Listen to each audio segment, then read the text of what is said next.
Абай Құнанбайұлы 26 қара сөзі. Біздің қазақтың қосқан аты алдында келсе, күреске түсірген балуаны жықса, салған құсы алса, қосқан иті өзгеден озып барып ұстаса, есі шығып бір қуанады. Білмеймін, содан арты қуанышы бар ма екен? Әй, жоқта шығар. Осы қуаныш бәрі де қазақ қандастың ортасында бір хайуанның өнерінен артылғанына, я бір бөтен адамның жыққанына мақтанарлық не орны бар?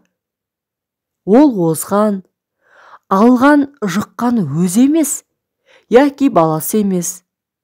Мұның бәрі қазақтан басқа жауы жоқ. Биттей нәрсені бір үлкен іс қылған кісідей қуанған болып, ана өзгелерді ызаландырсам екен демек. Біреуді ызаландырмақ шариғатқа харам, шаруаға залал, ақылға теріс. Әншейін біреуді ыза қылмақтың несін дәулет біліп қуанады екен. Жә болмаса, ана ыза болушы соншалық неге жер болып қалады екен? Жүйрік ат кейде ол елде, кейде бұл елде болатұғын нәрсе. Қыран құс та, жүйрік ит те кейде оның қолына, кейде мұның қолына түсетұғын нәрсе. Күшті жігіт те үнемі бір елден шыға ма? Кейде ана елден, кейде мына елден шығады. Мұның бәрін адам өз өнерімен жасаған жоқ. Бір озған, бір жыққан үнемі озып, үнемі жығып жүрмейді.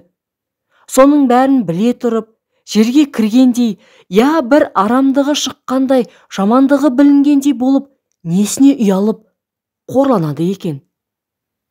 Енді осылардан ойлап білсеңіз болады. Надан ел қуанбас нәрсеге қуанады.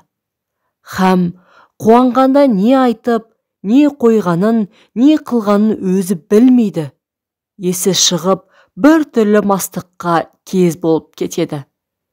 Һәм ұялғандары ұялмас нәрседен ұялады. Ұяларлық нәрседен ұялмайды.